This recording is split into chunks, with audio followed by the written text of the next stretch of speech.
What's up everybody? Welcome to the Stocks channel. My name is Corey and today I want to look at weekly charts of all of the indices, the VIX and Bitcoin, and we'll also take a look at ARKK. And typically I do these episodes over the weekend, but I did not have a chance, so I do want to go ahead and do that right now. So first up, let's take a look at the SPX S&P 500 weekly chart. So let's crack open this chart and see what's going on in the stock market today. Alright, so I'm looking at weekly charts, so do keep in mind that every candlestick does represent one entire week's worth of price action, and currently the market is open, so you will see the price action jumping around just a little bit. So the first thing I want to pay attention to on the SPX is looking at the downtrend channel we are currently in, and we did reach the bottom of that channel with yesterday's price action, and so far we are starting to bounce off that support zone. We also do have support at the bottom of that channel from our trend line, which is right around SPX levels of 3,700, and I will go over where that trend line is derived from. I just need to zoom out and go back in time. And this trend line goes all the way back to 1987's top, all the way to the top in 2000. And if you just let that trend line extend out, you can see that was also very significant around resistance in 2020, showing up as resistance in August of 2020, and then again in October of 2020. And once we broke above that level in November of 2020, we did backtest that level as support and continue the bull run. So as you know, old resistance turns into new support once broken. And right now we are testing that trend line as support, which is also the bottom of our channel. So we do have some confluence of support there. Now, another thing to pay attention to is we did get a very bearish price action gap down. So we do have a weekly gap that won't fill until SPX gets back up to 3,900. So it could be possible that we are due for a rally to at least fill that gap before we go any lower. So if we did bounce from this support level just to fill the gap only to go lower, I would expect to see SPX blasting down through 3,700, testing this support zone right around 3,588 and possibly reaching the 200 weekly simple moving average, which is going to be right around 3,500. So in the event we got some type of capitulation, I do think we would bounce to close this gap before we capitulated,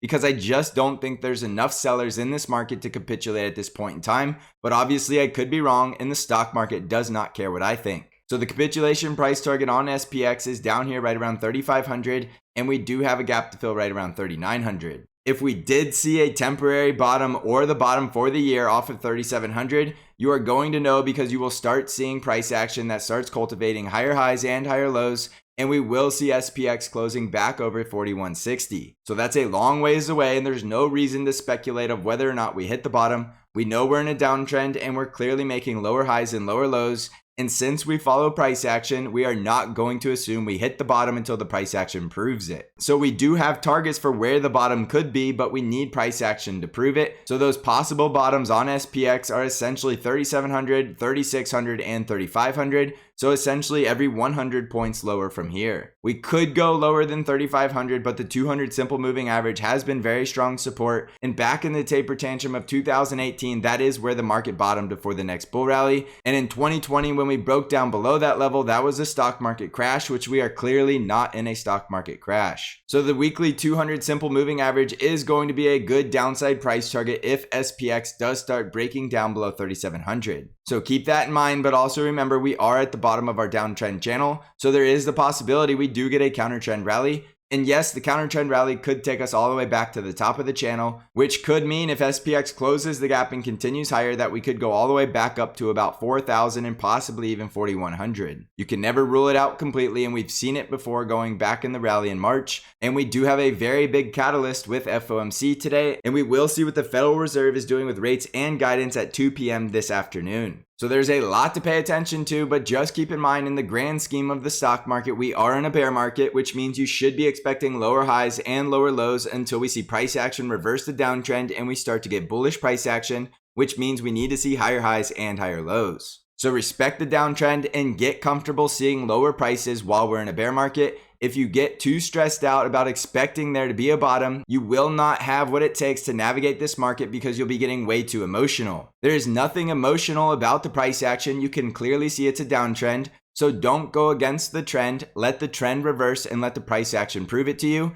before you ever assume that a bottom is in. It's a very big mistake to assume a bottom is in while you are still in a bear market and there is no evidence to prove otherwise. You can go back to many other bear markets where we dropped 50% or more, and if you were trying to call a bottom that entire way down, by the time we actually reached the bottom, you were probably emotionally exhausted or already blew up your account and you want nothing else to do with the stock market. So try not to get emotional about the fact that we're in a bear market. Facts are facts, and just follow price action and just continue to expect lower highs and lower lows until we see something shifting in the trend. So have a very clear trade plan and know exactly what you're doing around these significant support levels, because as you can see, we're testing them now. And if we do see price action slicing through them, you will want a game plan for the lower supports. On the bear bull survey, you can see we're back to extreme bearish sentiment, with last week's survey saying that we're near 47% of the people that are bearish and only 21% of the people that are bullish. This is rightfully so because we do have a very bearish market and we do continue to go lower. So you cannot say that the bears are wrong for being bearish because we're clearly in a bear market that's trending lower. However, do keep in mind, if sentiment gets too extreme and we start to see the bearish sentiment getting back over 50%,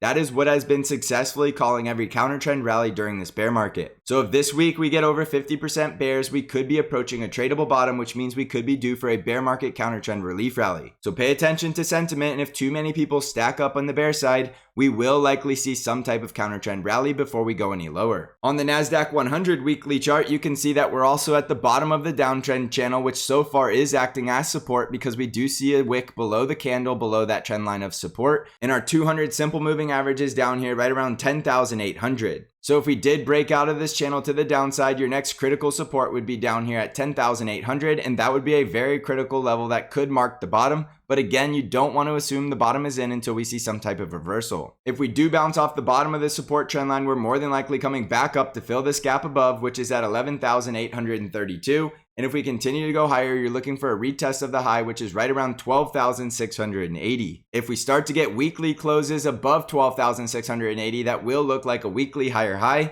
And then we could start to think that possibly the bottom is in, but we will also need to get a higher low and then see another higher high. So we're a long ways away from knowing the bear market is over, so just get comfortable seeing lower prices until we see some type of reversal. Another critical resistance on the NDX is all the way up here at 13,300.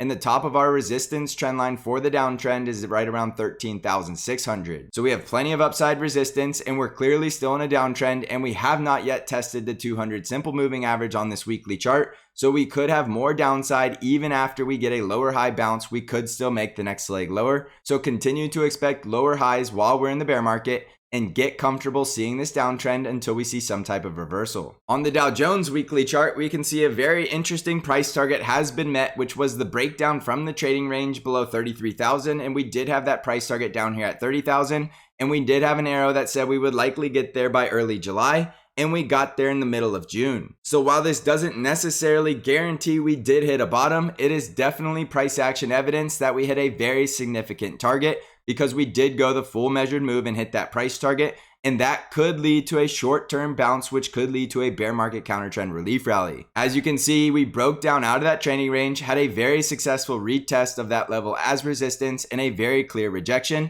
So if we did break out of the price target and continue to go lower, the next price target below 30,000 would likely be the 200 simple moving average on the weekly chart, which is currently at 29,324. There's no guarantee we have to go hit that target, and we are sitting right on top of support, and we are currently seeing a bounce off that level. And we do also have the gap to fill on the weekly chart at 31,393, so we could be going higher before we go any lower. We need to break all the way back above into that trading range above 33,272 to say that we have the weekly higher high, and so far we are a long ways away from doing so. So there's definitely evidence that we're coming into some very critical support levels, but in a bear market, support levels are not likely going to hold up for very long because they're obviously trending lower and price action is going lower with the trend. So just because there's a support level doesn't guarantee anything. You always need to watch the price action at that level and look for evidence of a reversal. You're always going to see reversals on smaller time frames before we ever see it on the weekly chart, but the weekly chart is very clearly showing us that we're at some very critical support, but we could be going just a little bit lower before we actually put a bottom in for the year, if we even do see a bottom in for this year. So watch these critical support zones, and they're very common across all of the indices, and we are getting very close to some very critical support as we're getting some extreme bearish sentiment. On the Russell 2000 weekly chart, you can see we're below the 200 simple moving average, and we did test that support level at 1700 once again, and the gap to fill to the upside is at 1792. If we break above that gap, you're looking for a retest of the previous high at 1889, and if we break down below 1700, it's likely we're going to the next price target lower at 1578. So know this very critical support zone at 1700 because that's the level the bulls need to hold. Otherwise, we're going for that next leg lower. And if we break back above 1889 and start getting weekly closes above that level, we may be able to start thinking the bottom could be in for the year. So watch those critical levels and follow price action, and just be comfortable seeing lower prices because you can clearly see we're in a downtrend. On the VIX, we're currently trading right around 30, and we are seeing the VIX getting crushed from the early week highs, but there's no guarantee we can't bounce from this support zone once we fill the gap right around 29.6 and still see the VIX spiking up to 38. If we see the VIX getting crushed back down below 24, that's our bullish indication, but we are a long ways away from seeing that. And so far, it looks like the VIX successfully bounced off 24 as support. So watch these very critical zones at 30 and 24. And if we do reach capitulation, you'll likely see the VIX reaching 38 or possibly even into the 40s. And when we do get capitulation, if we do get a capitulation event, that could mark the bottom for a very long time, because in capitulation, there is just nobody left in the market, and that is typically what calls a bottom and starts leading to a rally. So you will want to look for any spike in the VIX above 38 to start looking for the possibility that we've reached capitulation. And you will want to get a lot less bearish if we capitulate, because we're more than likely going to get sustainable bull rally that could last multiple months. On Bitcoin's weekly chart, we're currently trading around 21,000, and so far we did test that support zone at 20,000, and we don't know for sure if that level is going to hold as support or if we're going to break through it.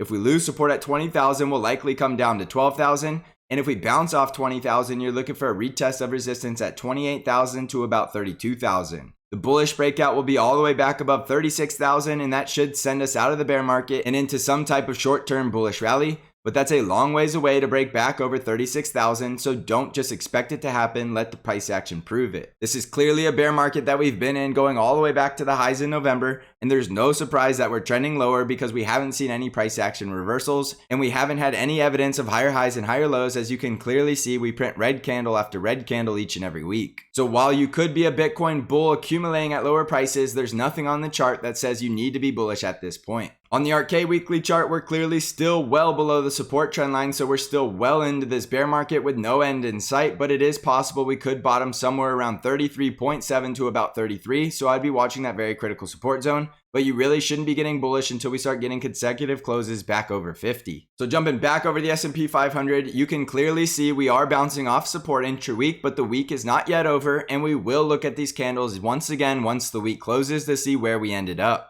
Try not to get overly bearish at support, but do keep in mind we are in a downtrend, so you really shouldn't be getting bullish unless you're a long-term investor that doesn't mind holding for a very long time, because you never know as an investor if you're catching a falling knife how long it's going to take you before the bear market is over. So it's okay to accumulate at lower prices, but you don't know exactly when the bottom is, so you just need to be comfortable having to buy lower and lower if the downtrend continues. As a trader, it's all about managing your risk, so you should be using very critical support and resistance zones to manage your risk at, and you really shouldn't be getting into the habit of trading as a gambler, because even if you're right, eventually you're going to blow up your account when you're wrong anyway. So get in the habit of using proper risk management and having a solid trade plan. It's a downtrend until it's not, so just get used to seeing lower highs and lower lows until we see evidence that the downtrend is over, and then you can start getting more bullish that a bottom is likely in. We're not there yet, so continue to expect lower prices and continue to get comfortable seeing lower prices, and you will start to handle this market a lot better emotionally if you know what to expect and you're not going against the trend. Also, don't forget that I do have Bank Trade Alerts, which is an algorithm-driven trade alert service that only trades the ETF TQQQ and sends you all of your buy and sell alerts directly via email and text message. Even in the bear market of 2008, Bank beat the market and had a very positive return. If you want more information or want to subscribe, you can click on the link in the description of this video.